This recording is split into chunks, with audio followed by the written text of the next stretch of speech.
Bom dia, Hare Krishna. Vamos que vamos, sexta-feira. Temos gente já aqui no nosso Facebook, temos gente aqui no nosso Instagram. Ademas Alves, seja bem-vindo, querido Ademas, bom dia. Aqui no Marcelo Magalhães, bem-vindo, amigo, tudo bem? Tem mais gente aqui se conectando. Aqui no Face eu não identifico. O Marcelo, Hare Krishna, bom dia. Legal. Então vamos lá, né? Srimad Bhagavatam, terceiro canto, capítulo 24. Vou estar lendo o verso número 13. Veg Kaisara. Os Kaisara, né? Verso 13, verso bom, hein? Significado de Srila Prabhupada bem interessante. Um tema que mixa o abrigo do Guru, o abrigo do Pai. E a gente segue aí nessa jornada diária. Obrigado, Marcelo, por esse feedback. Bom saber que o som tá legal, a imagem também tá boa. Bem-vinda também, Claudinha Siqueira. Então vamos lá. Om Namo Bhagavate Vasudevaya. Om Namo Bhagavate Vasudevaya. Om Namo Bhagavate Vasudevaya. Narayana Namaskritya Naranchaiva Narottamam Devim Saraswatim Vyasam Tato Jayanudiraye. Antes de se recitar este Srimad Bhagavatam, que é o verdadeiro meio de conquista, deve-se oferecer respeitosas reverências à suprema personalidade de Deus, Narayana. A Narayana Rishi, o ser humano supremo. A mãe Saraswati, deusa da sabedoria. A Srila Vyasadeva, o compilador, editor dos Vedas, e a Srila Prabhupada, o seu propagador. Esse verso de hoje, ele fala um pouco sobre essa dependência, né, que a gente deve ter de autoridades. A gente vem para esse mundo, se submete às regras desse mundo e a gente acaba desenvolvendo uma mentalidade muito, além de egoísta, orgulhosa. E normalmente a gente tende a falar assim, não preciso de nada nem de ninguém, eu sou autossuficiente. Mas na verdade somos completamente dependentes, primeiramente de Deus, né? Logicamente, Ele que é o outorgador de tudo, né? A fonte de tudo.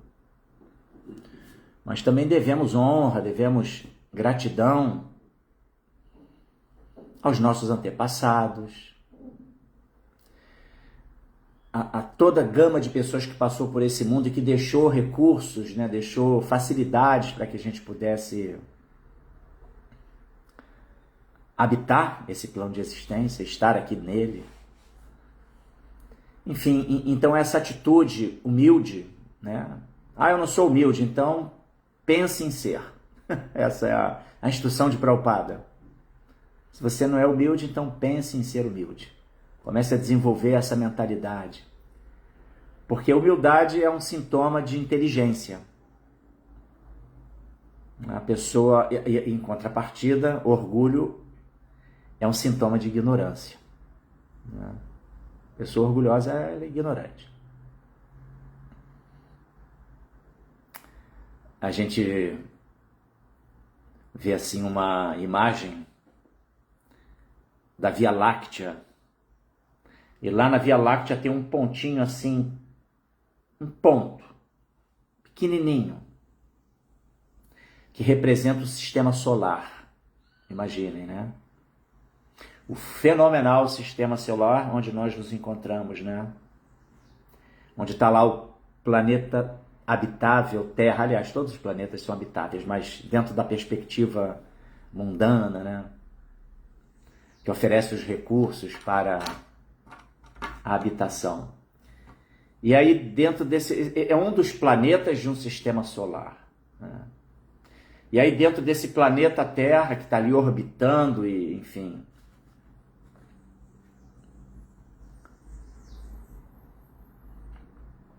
existem continentes. Dentro dos continentes existem regiões, estados. Dentro dos estados, municípios, vilarejos. Dentro dos municípios e vilarejos tem seus bairros, né? Dentro desses bairros vão ter ali edificações, casas, construções diferentes. E dentro lá de uma casa, ali na janelinha assim, né? Tem alguém que está falando assim, eu sou incrível. Eu sou incrível. Então, esse tipo de orgulho, ele é sintoma de ignorância, né? Porque nós somos, imagine, né? Quem somos nós na fila do pão? Somos seres assim completamente dependentes em tudo, né? Claro, a gente deve desenvolver uma autoestima para poder enfrentar essa existência material e desenvolver a capacidade de sermos proativos, cumpridores do Dharma. Mas a gente precisa de um abrigo, tá? Um abrigo que promova uma percepção mais lúcida e palpável de objetivo de vida, né?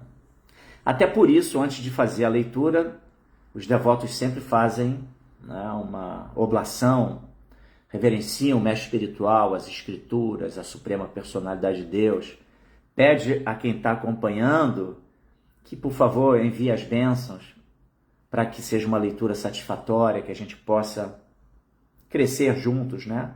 Nutrir a nossa inteligência juntos. Então, essa atitude é uma atitude que é favorável, né? E que representa uma humildade, né? A nossa noção de que quem somos nós, né? Para poder estar, imagine, falando sobre tópicos transcendentais do Srimad Bhagavatam. Nossa! O Bhagavatam que foi falado por Shukadeva Goswami, compilado por Srila Vyasadeva, comentado por Srila Prabhupada e grandes outros acharyas. Então é uma responsabilidade muito grande. Então, humildade é tudo, pedir as bênçãos é tudo, está sempre dependente da misericórdia de Krishna, dos Vaishnavas, de Srila Prabhupada, para poder estar seguindo a nossa jornada de vida, entendeu? O verso de hoje vai falar um pouco sobre isso, de uma certa forma, né? Conforme eu mencionei. Eu vou ler aqui então o verso 13 do capítulo 24 do terceiro canto do Srimad Bhagavatam. Esse capítulo é intitulado A Renúncia de Kardama Muni. Oi, Sundarang, seja bem-vinda. Também a Isvari, prazer tê-las aqui. O Márcio dos Santos, Caboclo, gratidão. Legal, gratidão. Essa é uma outra... Estarmos sempre gratos, né? Agradecidos por tantas dádivas, benesses que a gente recebe da vida de Deus. Haribol, reverências, Ishvari. Então vamos lá. Etavati eva shushrusha karya pitari putra kaihi badam iti anumanyeta gauravena gurur vacha.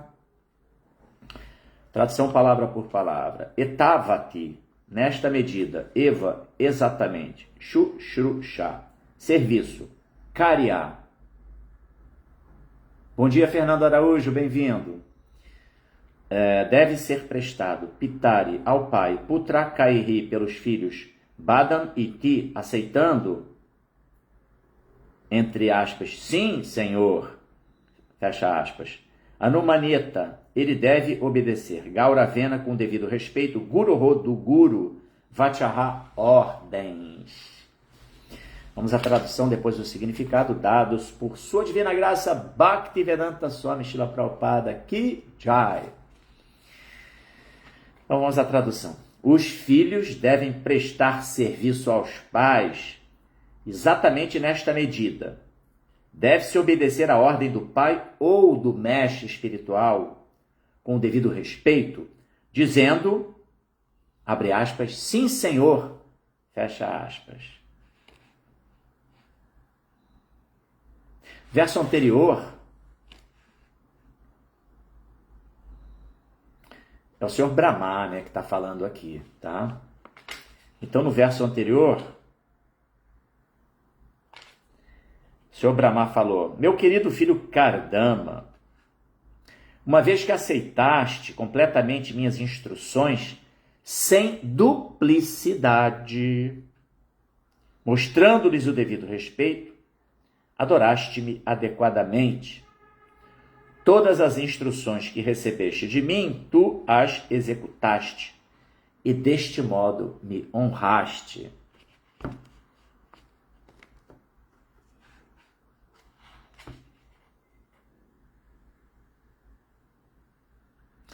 Cabe aqui uma observação com relação a essa afirmação do Senhor Brahma, de aceitaste completamente minhas instruções sem duplicidade. Infelizmente, duplicidade é uma característica muito proeminente no comportamento das pessoas em geral na sociedade humana. Essa duplicidade, ela é uma conduta na qual você aparenta, você se apresenta, assim, anuindo, aceitando, no caso aqui, uma orientação, por exemplo, do guru, né? Do pai, ou de alguém, de alguma autoridade, ou não importa, em qualquer tipo de relação na qual você, externamente, você fala para a pessoa, ah, ok, que legal, aceito, concordo, mas internamente o seu pensamento é outro, entendeu? Isso é muito comum, né? Porque a maioria dos relacionamentos, eles estão pautados em algum tipo de interesse. É difícil uma relação na qual não haja interesse, algum tipo de interesse, tá? Somente quando a gente entende que somos todos filhos de um mesmo Pai Supremo e colocamos Deus no centro das nossas vidas, e claro, desenvolvendo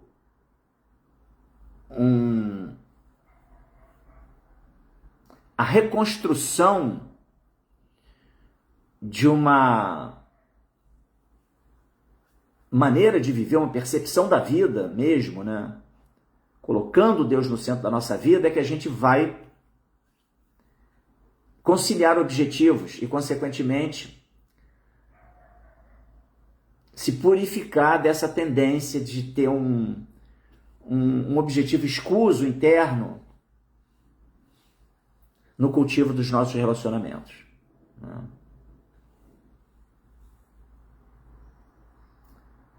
Ah, essa pessoa, vou me aproximar dela porque ela é um fulano de tal que pode me ajudar de alguma maneira. Aí a pessoa ali se apresenta de uma maneira super educada, todo proativo, todo...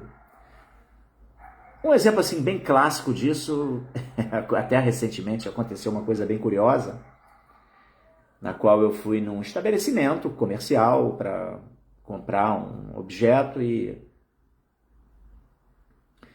e aí o vendedor super solícito, né? E assim até de um jeito exagerado, você percebe ali uma artificialidade. Mas tudo bem. Faz parte do jogo ali, o vendedor quer vender e ele... Mas o ponto todo é que imediatamente após passar o cartão, eu ter passado o cartão, aí o vendedor ele mudou completamente, assim, a forma com que estava ali me abordando, né? Tipo assim, agora já vendi, virou as costas. Aliás, esse é um grande problema de muitas empresas, né? E muitas empresas lúcidas, que têm gestores lúcidos, se preocupam com isso, que é o pós-venda. Mas isso é só um exemplo para demonstrar como que sempre tem ali um interesse por trás das relações, sobretudo quando elas não estão pautadas, né,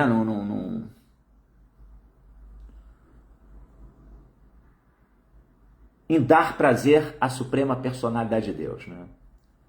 Ok? Então, duplicidade é um grande veneno, é um grande problema. É uma maquiagem a qual a gente deve se livrar. Devemos ser muito transparentes, entendeu? Então, eu vou reler aqui a tradução do verso de hoje, né? Os filhos devem prestar serviço aos pais exatamente nesta medida. Deve-se obedecer à ordem do pai ou do mestre espiritual com devido respeito, dizendo, sim, senhor. Vamos ao significado de Srila Prabhupada, Jai Srila Prabhupada. Neste verso, duas palavras são muito importantes. Uma palavra é pitari, e outra é guroho. O filho ou discípulo deve aceitar as palavras de seu mestre espiritual e de seu pai sem hesitar. Deve-se aceitar tudo que o pai e o mestre espiritual ordenem sem argumento. Aí Prabhupada coloca assim, entre aspas, né? Sim.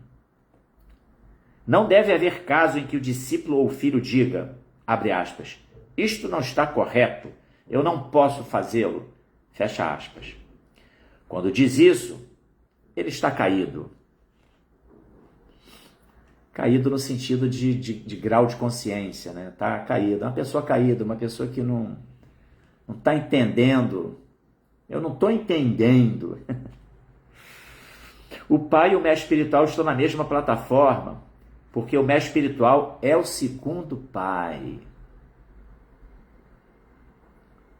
As classes superiores são denominadas Dvija, duas vezes nascidas. Dvija bando, né? As classes superiores são denominadas Dvija, duas vezes nascidas. Sempre que se fala de nascimento, tem que haver um pai. O primeiro nascimento é possibilitado pelo pai propriamente dito. E o segundo nascimento é possibilitado pelo mestre espiritual.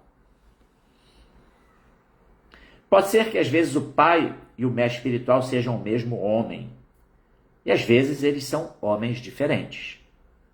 De qualquer modo, a ordem do pai ou a ordem do mestre espiritual deve ser cumprida sem hesitação, com um sim imediato.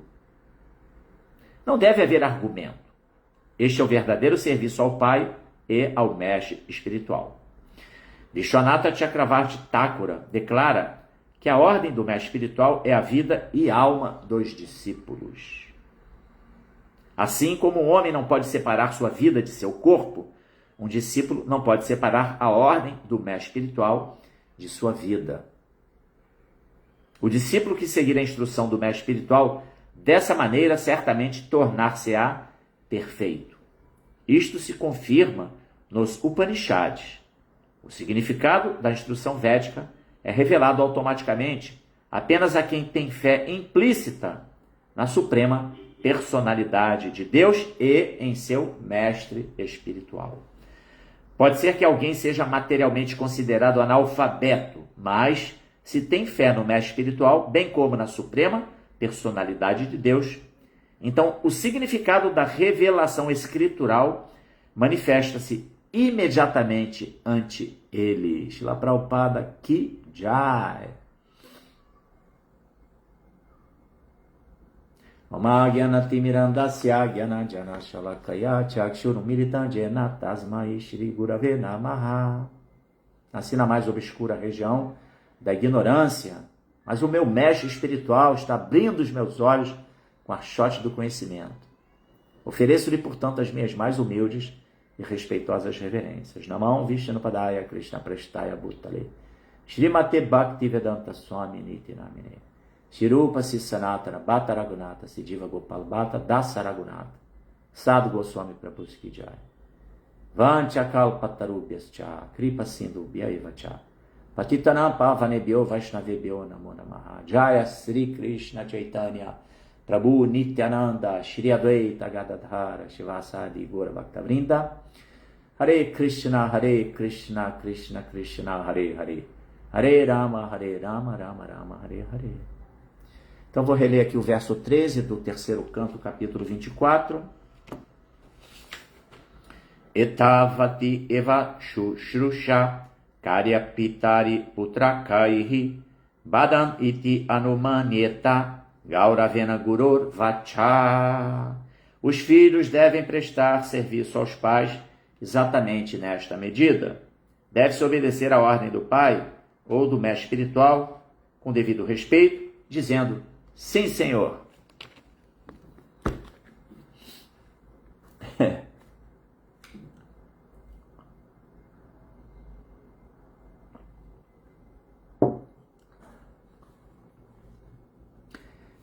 Pode parecer assim um pouco antiquado as afirmações de Srila Prabhupada, mas a gente sempre tem que entender contexto cultural e o contexto que está emoldurado no Varnashrama Dharma, na compreensão da nossa condição nesse mundo, do caráter místico que envolve toda a existência,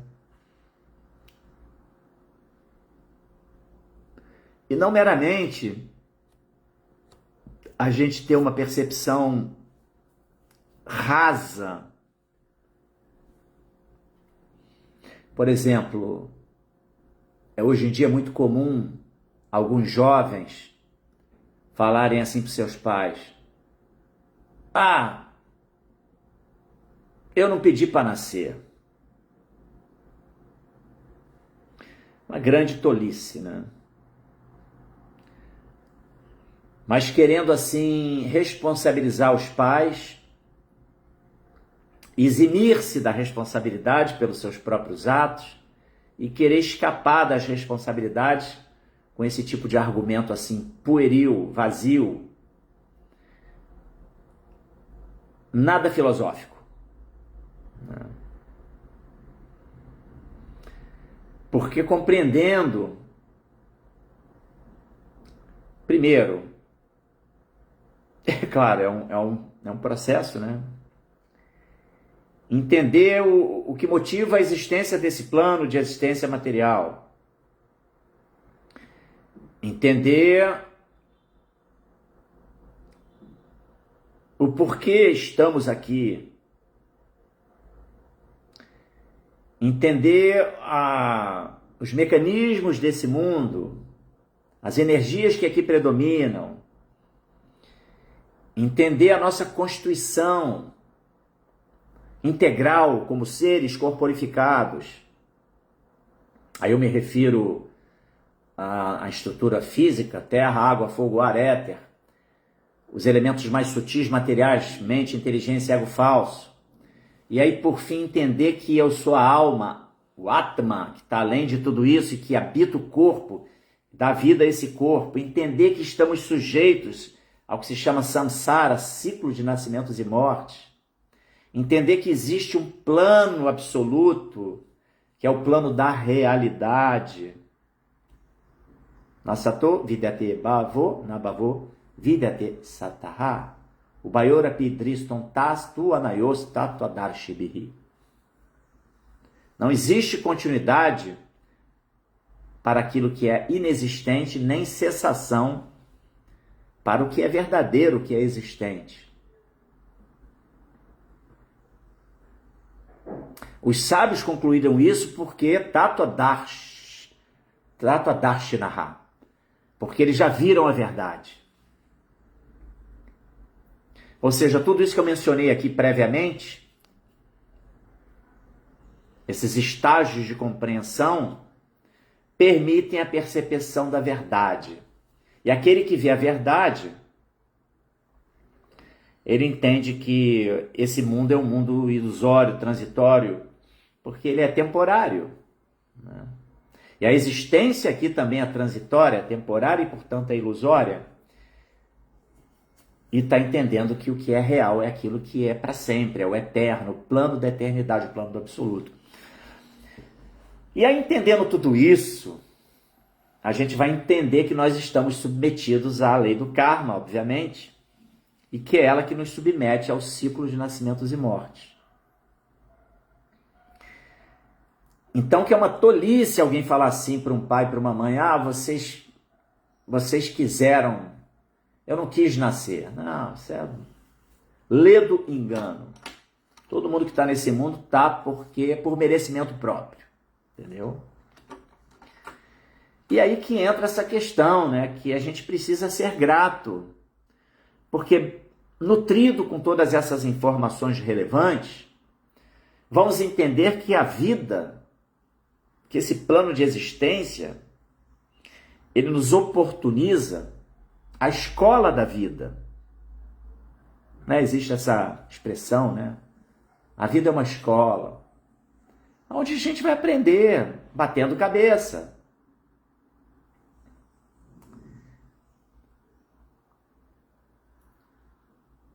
Então, nessa compreensão, a gente já vai ter assim um primeiro alicerce, que é pai e mãe, né? Ali o base familiar.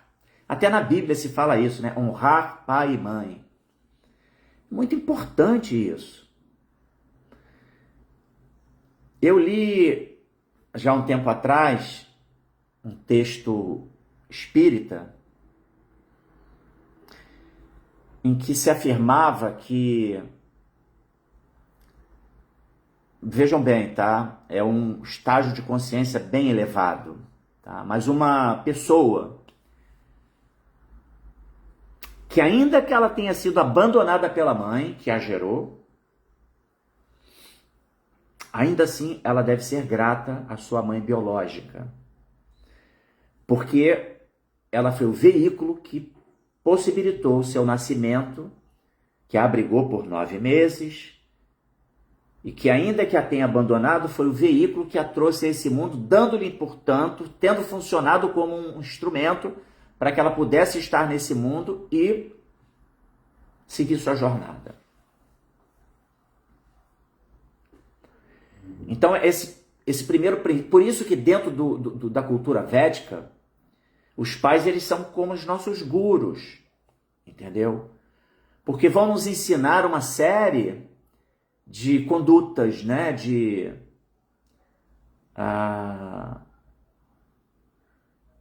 maneiras de se lidar nesse mundo, asseio corpóreo,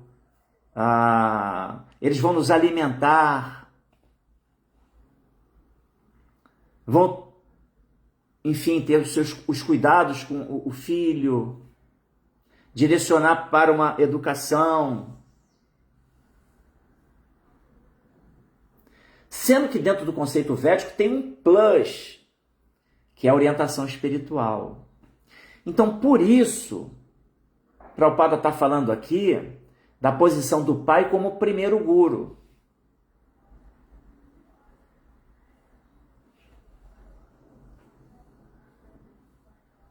E claro, na nossa jornada, existem, imagine, né? Srila Bhaktisiddhanta. Quem era o pai de Bhaktisiddhanta? Nada mais, nada menos que Srila Bhaktivinoda Thakura. Prabhupada mesmo, seu pai, Gurmohan, foi o guru de Prabhupada. Era o Vaishnava, que deu a Prabhupada toda uma base. Então, esses são exemplos onde os pais são efetivamente gurus para a jornada espiritual também. Além de serem gurus no viés da vida, do traquejo da vida.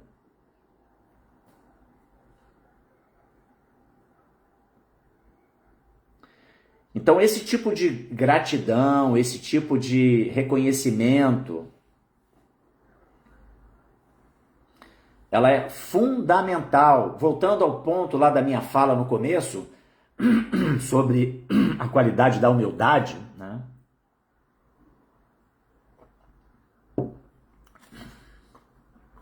Imagine, né? Nossos pais nos ajudaram nos nossos primeiros passos. Em regra, é assim que funciona, né? Obviamente, tem pessoas que tiveram núcleos familiares mais confusos, menos bem estruturados, mas lembre-se do texto espírita. Ainda que meus pais tenham me abandonado, foram eles o veículo que eu vim para esse mundo, então eu devo ser agradecido a eles por isso. Mas volto a dizer, se trata de um estado de consciência de uma pessoa que tem uma elevação de consciência realmente, né? Mas então, esse é o ponto, né? A gente vê uma relação de almas, né, estabelecida. Prabhupada, quando criancinha, ele fez um mini Ratha Yatra. Isso por influência do seu pai. Seu pai era um Vaishnava. Inclusive,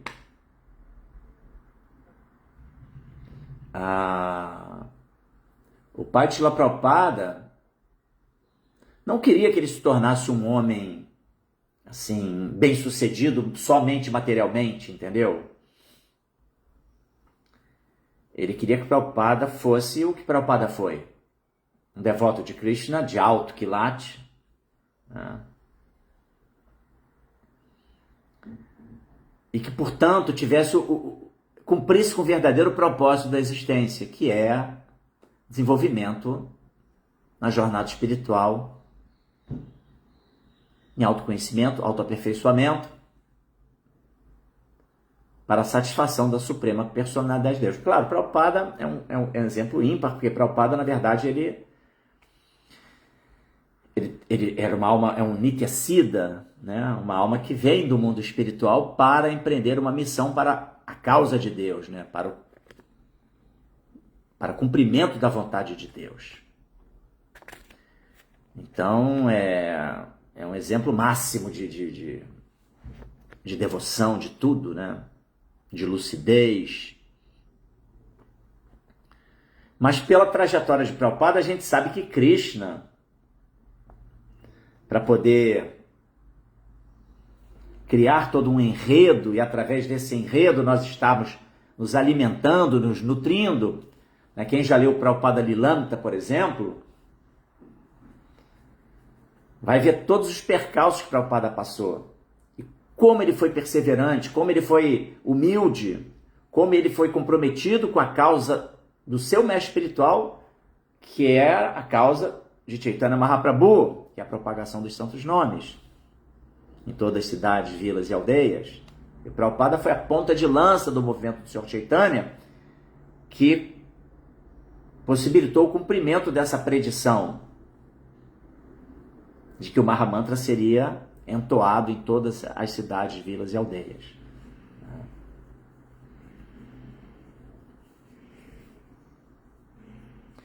Mas quem leu o Lilamrita, voltando a esse ponto, sabe que Prabhupada, alguém pode pensar assim, nossa, mas se ele era assim tão querido por Deus, um devoto que vem do mundo espiritual, como é que ele passou tanto perrengue?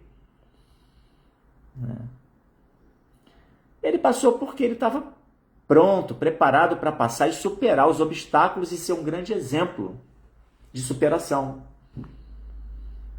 Assim como Arjuna, né? Krishna, ele dá inteligência, ele tira a inteligência. Ele dá a lembrança e ele dá o esquecimento. Arjuna ficou numa condição ali em que ele ficou totalmente inebriado, para que pudesse acontecer o quê? O diálogo do Bhagavad Gita. E através disso a gente aprende, né? Então essas almas que quando vêm ao mundo como coadjuvantes no teatro transcendental, que tem sempre Krishna como protagonista, seja ele que venha pessoalmente ou através, enfim, de alguma ferramenta sua,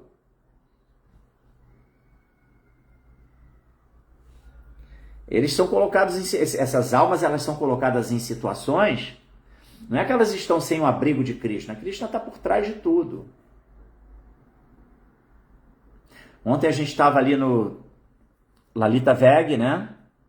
Delícias de Lalita, Lalita Veg, enrolando as bolinhas, as simplesmente maravilhosas, para distribuir uma raprachada no Festival de Uratayata, que vai acontecer domingo. E aí falávamos sobre assim, alguns tópicos espirituais e Prabhupada e tal. E aí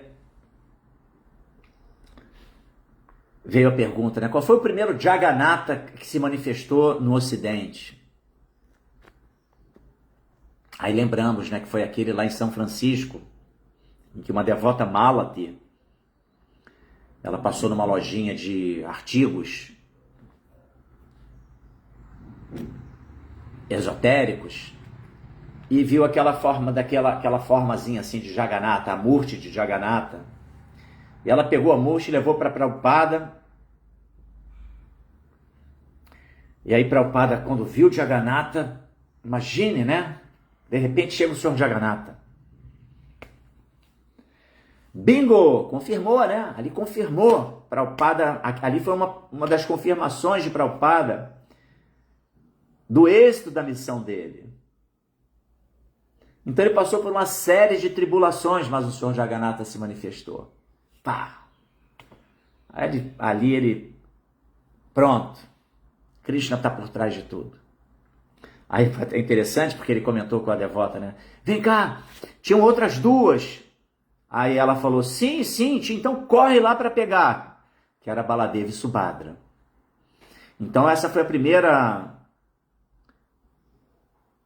Rautinelli, bem-vindo. Ojasui Dasa, Hare Krishna, bem-vindo também. Também aqui o Anderson Alves, a Déia Almeida. Outra Isvari também aqui presente. Temos duas Isvaris. Então, ou seja, todos esses passatempos, né? Gente, quem não leu Prabhupada Lilamrita, por favor, leia. Tá? Muito importante. Através dessa leitura a gente vai entender como que a vida de Prabhupada ela estava o tempo todo sendo conduzida por Krishna, aonde tudo que ele passou, todos os perrengues que ele passou, são assim grandes exemplos para que a gente, né, nós somos galho fraco, né? a gente persista na jornada espiritual e não fique aí assim balançando por qualquer tipo de desafio, né? Vamos seguir em frente, tá? E nessa tomada de decisão de seguir em frente, a gente tem que aceitar a orientação de Srila Prabhupada. Ele é nosso bem-querente. O mestre espiritual, Prabhupada, ele tem uma posição de destaque, porque ele é o que se chama de Jagadguru. Foi Prabhupada que possibilitou assim, o estabelecimento de escolas Vaishnavas no Ocidente, inclusive a reintrodução do culto de Bhakti dentro do Oriente, na Índia. A Índia como ali o berço de todo conhecimento, em razão do êxito da missão de Prabhupada, o Vaishnavismo, que é o culto de Bhakti, né, a compreensão de Deus como pessoa, a compreensão ampla, integral da verdade absoluta, e que a fonte de tudo é a pessoa de Deus, né? E que, portanto, os princípios espirituais mais elevados, eles se notabilizam através de uma conduta do serviço devocional amoroso prestado à Suprema Personalidade de Deus, acessível a todo mundo.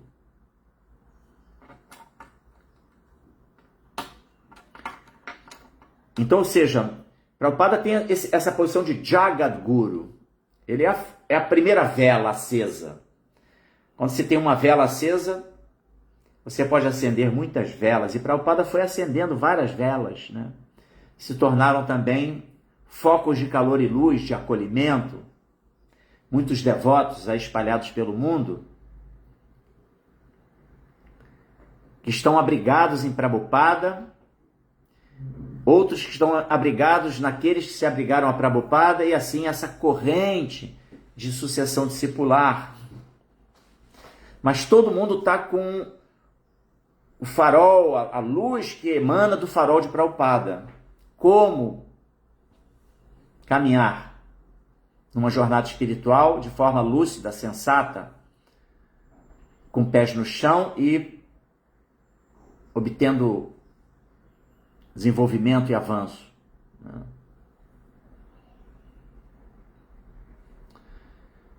Então, essa dependência saudável de Prabhupada não quer que sejamos, assim, pessoas dependentes emocionalmente. Não é isso que eu estou falando. Eu digo da dependência espiritual. Da gente saber que qualquer avanço que eu esteja fazendo na minha vida espiritual, na gestão de eu mesmo, eu comigo mesmo, lidando com os inimigos internos, cama, luxúria, croda, ira, matsalha, inveja, loba, cobiça,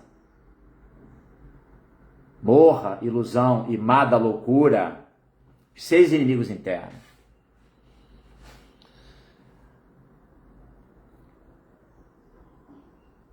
Tudo que a gente pode estar fazendo para combater os inimigos internos, tudo que a gente pode estar fazendo para avanço espiritual, no caminho de Bhakti, que é o... Claro, a gente está ainda no processo de sadhana Bhakti, né? Não é Bhakti pura, mas o sadhana Bhakti te conduz a Bhakti pura. Pode lhe conduzir. Uma vez bem administrada, a disciplina de Bhakti Yoga, pode-se obter muito avanço. Mas essa humildade de entender que somos absolutamente dependentes da misericórdia do Guru de Krishna, esse é um elemento básico. Entendeu? Muito importante. E que pode nos capacitar a voos mais altos, sim. Então, esse Prabhupada está falando aqui, né, no seu significado. Aceitar as instruções do Guru, suas ordens. O que o Prabhupada falou? Cantar 16 voltas de Japamala. Tudo bem. Eu não fiz o voto ainda. Eu não fui para a Arena do Fogo, no Agnihotra, e recebi uma iniciação Harinama para estabelecer o vínculo com o mestre espiritual. Tudo bem. Então, fazer um voto de cantar 16 voltas exige uma austeridade. Tá? Mas então eu quero avançar. Então canta 2 voltas, 4 voltas, dentro das suas possibilidades. Vá se preparando para efetivamente se linkar com o Guru Parampara, a sucessão discipular, porque isso é muito importante. Se colocar ali como um elo nessa grande corrente da sucessão discipular. Entendeu?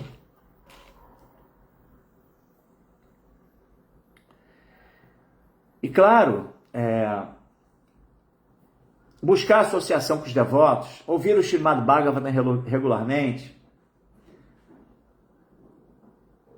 se ocupar em serviço devocional, comer Krishna Prasada, né? Oferecer o alimento para Krishna. Então, Prabhupada deu toda a orientação, tudo para nos beneficiar, entendeu? Então, a gente tem que dizer amém, né? A gente tem que realmente procurar seguir as instruções de Srila Prabhupada. Né? Imaginem, Srila Prabhupada, ele ainda jovem, se encontrou com seu mestre espiritual pouquíssimas vezes. E logo na primeira vez o seu guru falou assim, Srila Bhaktisiddhanta Saraswati Goswami Thakura Maharaja, né? Falou para ele, você deve ir pregar nos países de língua inglesa para propagar o culto de Bhakti.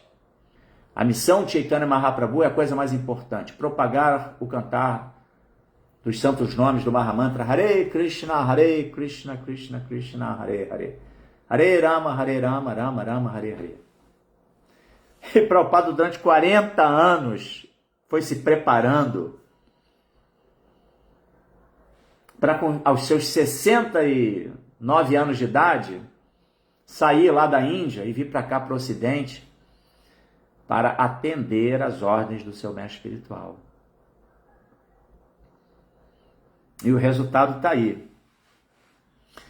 Estamos aqui agora, utilizando mídias, no caso eu estou usando Instagram e Facebook, todos conectados aqui, as pessoas que estão conectadas, ouvindo o Srimad Bhagavatam, que emanou da boca de Shukadeva Goswami para Maharaja Parikshit, comentado por grandes acharyas, comentado, traduzido e comentado por Srila Prabhupada. Então é isso, né? Devemos tudo a Srila Prabhupada. Tudo, tudo, tudo. Inclusive qualquer missão Vaishnava que esteja estabelecida hoje no Ocidente, e qualquer missão Vaishnava que esteja em desenvolvimento lá na Índia, no Oriente, deve ser grata a Srila Prabhupada. Qualquer missão.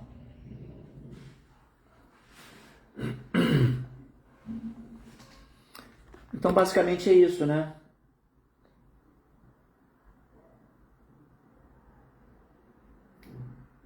É uma medida inteligente. Desenvolver humildade e aceitação nas ordens de Prabhupada, entendeu? Não vamos desperdiçar nosso tempo. Tá aí, o tempo voa, o tempo passa. E quanto mais cedo a gente for dando os nossos primeiros passos, mais seguro nós estaremos para lidar com todo o processo, né? Nessa existência material, e nos capacitando, nos qualificando para nosso crescimento, né?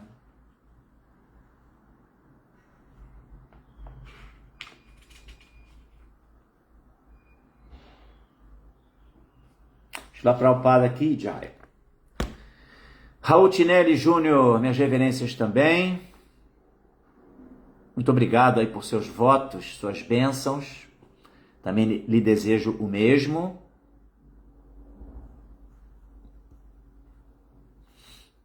Quem quiser comentar, por favor, fique à vontade. E, eventualmente também. Aqui o Marcelo Magalhães, qual seria a relação entre falso ego e autoestima? Muito bom ponto. Nosso Bhakta Parikshit, sempre com as suas perguntas bem relevantes. Falso ego é um componente, eu falei sobre a estrutura integral do ser, né? Corpo, material, terra, água, fogo, ar, éter. Aí vem 3 elementos, mente, inteligência e ego falso.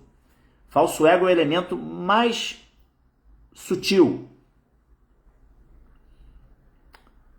desses 8 elementos materiais.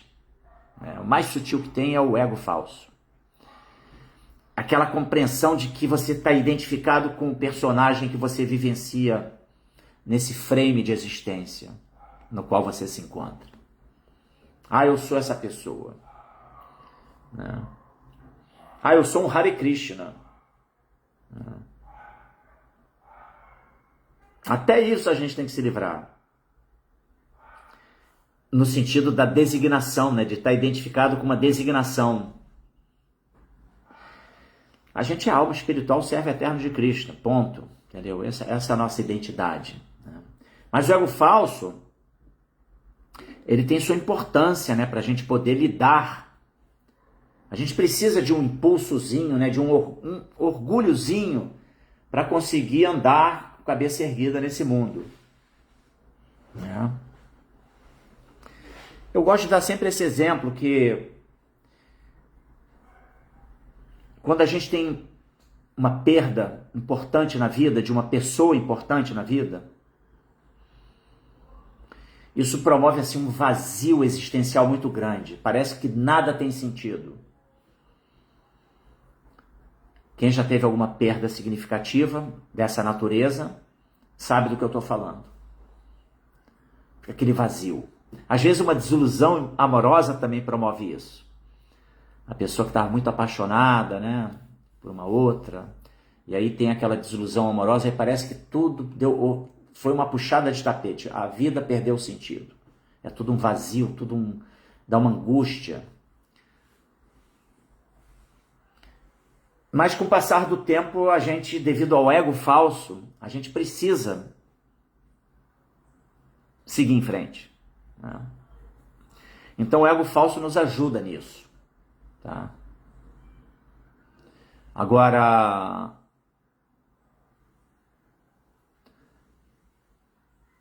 essa autoestima, aí sim, indo para o lado da autoestima, né? Então isso é o ego falso. Tá? De uma certa forma, o ego falso ele nos dá uma autoestima. Mas a verdadeira autoestima,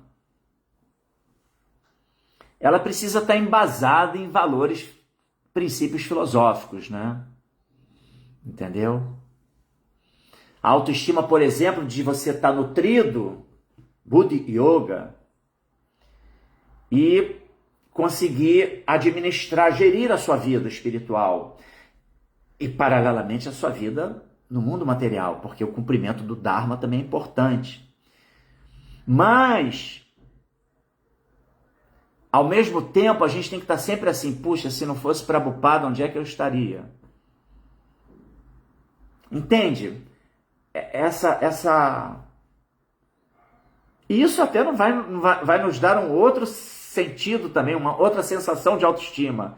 Puxa vida, graças a Prabhupada eu entendo Prabhupada. Graças a Prabhupada eu compreendo Prabhupada. Graças a Prabhupada eu entendo que eu sou dependente da misericórdia de Prabhupada.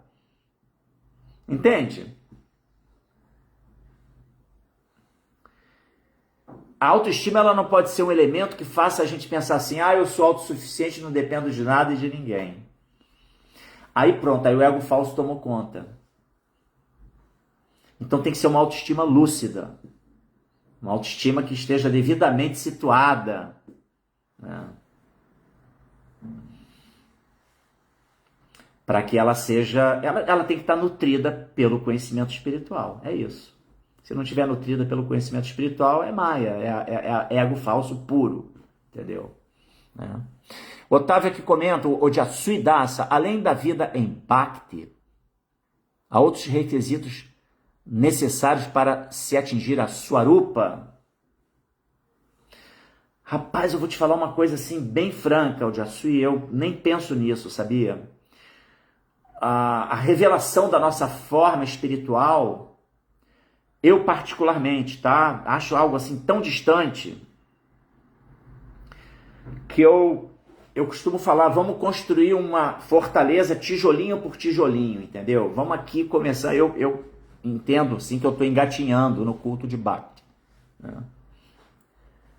É um início, estamos no início, né? Despertando para a realidade do absoluto. Botando assim as bases de Bhakti, né? Estabelecendo o processo como algo sólido na vida, depurando, né, os anartas. Então, agora sim, para se atingir Swarupa, exige-se assim, muito avanço mesmo, né? Alcançar um estágio de Raganuga Bhakti, que só pode ser alcançado mediante muita disciplina. A prática do serviço devocional vai tornando a conduta devocional natural até que ela se estabelece como algo que é natural. Né? Isso é Raganuga Bhakti. É a Bhakti pura, totalmente internalizada. Uma vez atingindo aí esse estágio de Raganuga Bhakti, aí começa o processo para ter uma revelação, né, da Swarupa de cada um, entendeu? Mas volto a dizer, eu acho isso muito distante, entendeu? Mas é por aí, né? É seguir o processo, os estágios, né? Shravana, Kirtana, Vishnu, Smara, Pada, Sevaram, Archanam, Vandanam, Dasyam, Sakyam, Atma Nivedanam.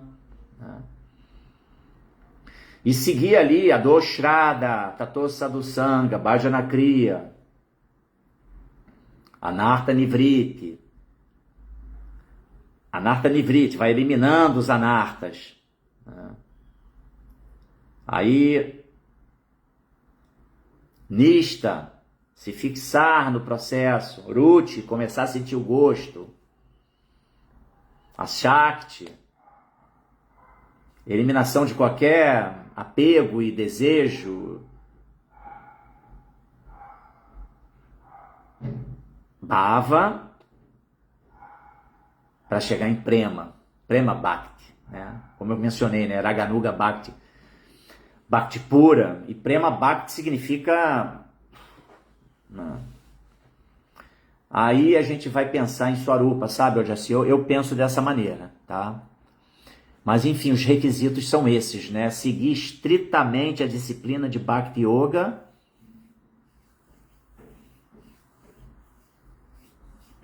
para ir gradualmente internalizando a nossa posição de devotos. Fernando Araújo, mas a Madre Teresa socorreu muitos velhos abandonados nas ruas de Calcutá. Nossa, a Madre Teresa é um guru, né? Uma mestre espiritual, uma pessoa altamente capacitada, um grande exemplo, sem dúvida. É um grande exemplo de devoção, de entrega, de tudo isso que eu falei aqui. Disciplina, compaixão, misericórdia, tolerância. Eu sou muito avançado espiritualmente, não é verdade? Reverências também, Alice Ilan. Aqui Alice Ilan está falando que sábado vai ganhar nome espiritual. Que legal, Hare Krishna, parabéns por essa sua opção de ser iniciada, muito importante. Aqui o Jasvi fala, sim, de fato estamos longe de atingir Swarupa, principalmente diante dessa condição material em que vivemos, caso não usemos para a consciência de Krishna. Deixa eu ver aqui mais. Pensei nisso diante do comentário que o senhor fez por usarmos a internet, por exemplo, para a purificação do máximo de almas que conseguirmos realizar. Não, sem dúvida, eu de maneira nenhuma subestimei a sua intenção, tá? É uma pergunta bastante profunda, né? Apenas eu externei assim o status, né, que eu me encontro e que, caramba, imagine, Swarupa é um negócio muito over. Né? É muito over. Aqui o Jossi comenta também o comentário de Alice Ilan. Haribol, parabéns pela escolha. E Alice vai receber nome espiritual. Hawaii Renan, Hare Krishna, bom dia também. Reverências também de Jagannatha Kripa Dasa. Então é isso, né, gente? Entendeu, Jasui? A gente tem que pensar nisso também, saber que existe isso, né? Mas o método é o mesmo, passo a passo, né? Purificação, a gente, através do serviço devocional, da prática do serviço devocional, a gente desenvolve, né, aquela fé, né, Shraddha, adoshraddha. Essa fé vai se fortalecendo em razão das práticas, né, das realizações. Tato Sadhu Sangha, a gente fica associado com aqueles que também estão nesse caminho. Bhajana Kriya, a gente começa a praticar, né, cria atividades de bhajana, de serviço devocional. Anartha Nivriti, vamos começar a limpar o coração. E aí a gente precisa ter uma fixação nessa prática, nista. Aí tu vai ter ruti, gosto. Sentir o gosto, aí progresso. O gosto, parandristva nivartante, né? Sentindo o gosto superior, a gente vai se fixar em consciência. Eu quero isso mais, entendeu? E aí tem que purificar o quero isso mais, não para o meu benefício, mas é porque é para o prazer de Krishna. Imagine, né? Aqui o Jaci comentou, né? Façamos bom uso de um mau negócio. É isso. E aí você chegou em Ashakti, aí pronto, Ashakti. Está livre, né, das tentações do mundo material. E aí vamos chegar lá em Bhava, e aí vamos chegar em Prema, e as coisas começam a se revelar internamente. Até mesmo, eventualmente, a Swarupa, né, a nossa forma espiritual real, verdadeira, né? Mas esse é um assunto bastante complexo. Mas é isso aí, vamos fazer bom uso de um mau negócio. Tá bom, gente? Vou ficando por aqui. Foi um prazer ter vocês. Lembrando que domingo agora teremos o grande Ratha Yatra do Rio de Janeiro. 35º Ratha Yatra. Todos são convidados. É uma festa imperdível. 10 horas da manhã lá no Leblon. A procissão segue até o Arpoador com o Senhor Jagannatha no carro do Ratha, juntamente com Baladeva, Subhadra e Srila Prabhupada. Tá? Vamos sacudir a orla da Zona Sul do Rio de Janeiro, cantando os santos nomes, Mahamantra Hare Krishna, e depois continuar as festividades no templo, ao final do cortejo, do Ratha Yatra. E amanhã, sábado, teremos o Rio Kirtan Fest, 6 horas de Kirtan, de 2 às 8 da noite, 6 horas de bhajan sem parar, ininterruptos, purificando tudo, trazendo um grande bhava. Então, quem puder vir, venha que vai ser bem-vindo, tá bom? Vou ficando por aqui. Hare Krishna, Hare Rama, Srila Prabhupada aqui. Jai, obrigado a todos vocês que acompanharam essa leitura de hoje. Obrigado pela contribuição dessa turma aqui do Facebook. Instagram hoje ficou quietinho, não tivemos participação, nenhuma pergunta. Então, Srila Prabhupada aqui, Jai.